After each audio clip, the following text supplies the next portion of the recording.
Devil movie Kalyan Ram నటించిన ఈ cinema ఎలా ఉంది?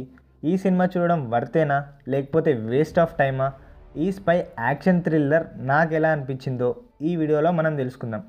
మనం సినిమా సంగతికి వస్తే పీరియాడికల్ బ్యాక్ డ్రాప్ వచ్చిన ఈ మూవీ కళ్యాణ్ రామ్ స్పై క్యారెక్టర్లో చించేశాడని చెప్పొచ్చు. క్యారెక్టర్లో మునిగిపోయాడు అంతే. కాకపోతే సినిమా చూసాక నాకు అనిపించింది ఏంటంటే ఫస్ట్ హాఫ్ కొద్దిగా మైనస్గా అనిపించింది. అదేందుకంటే డైరెక్టర్ క్యారెక్టర్లన్నీ ఇంట్రడ్యూస్ చేయడానికి కొద్దిగా ఎక్కువ టైం తీసుకున్నట్టు అనిపించింది. అండ్ ఫస్ట్ హాఫ్ చూసుకుంటే సినిమా ఫ్లాట్గా వెళ్తుంది ఏంటి అనే ఫీలింగ్ వస్తుంది. But coming to second half 10 minutesకి ఒకసారి అయితే ఒక ట్విస్ట్ ఉంటాయి. సో దాంతో మనకు సినిమా థ్రిల్లింగ్గానే ఉంది అనే అనిపిస్తుంది.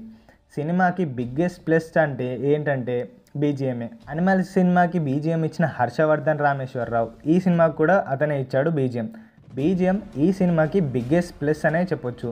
స్టోరీ డల్గా ఉన్నా కూడా బీజిఎంతో సినిమాని లేపాడని చెప్పొచ్చు.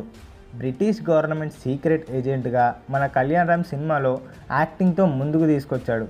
సినిమా మొత్తం ఒక కేసు చుట్టూ తిరుగుతుంది అని చూపిస్తారు. మనం కూడా ఇంతేనా అని అనేటప్పుడు ఒక ట్విస్ట్ ఉంటుంది, అది బాగుంటుంది. కళ్యాణ్ రామ్ సంయుక్త మధ్య లవ్ స్టోరీ అయితే రొటీన్గా ఉంటుంది. అండ్ సినిమాలో ఒక అన్వాంటెడ్ మెటీరియల్లా కనిపిస్తుంది. Different action periodical back drop spy మూవీగానే బాగానే కాన్సెప్ట్ ఆలోచించారు. బట్ డైరెక్టర్ సినిమా ఇంట్రెస్టింగ్గా అండ్ మొత్తం ఎంగేజ్ చేసేలా తీయకపోవడమే కొద్దిగా మైనస్ కొట్టింది. సినిమాని ఓవరాల్గా చూసుకుంటే ఫస్ట్ హాఫ్ పేషెన్స్తో చూస్తే సెకండ్ హాఫ్ వర్త్ అనిపిస్తుంది. సినిమాలో కళ్యాణ్ రామ్ అన్న షేడ్స్ బాగా చూపెట్టాడు క్యారెక్టర్ తగ్గట్టు. బట్ డైరెక్టర్ నేరేషన్ వల్ల ఫస్ట్ హాఫ్ అన్అట్రాక్టివ్గా అనిపిస్తుంది.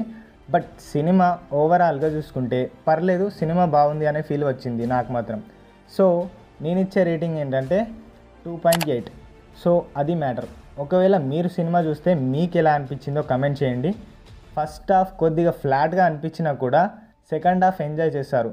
సో దీన్ని బట్టి మీరు సినిమాకి పోవాలో వద్దో డిసైడ్ అవ్వండి.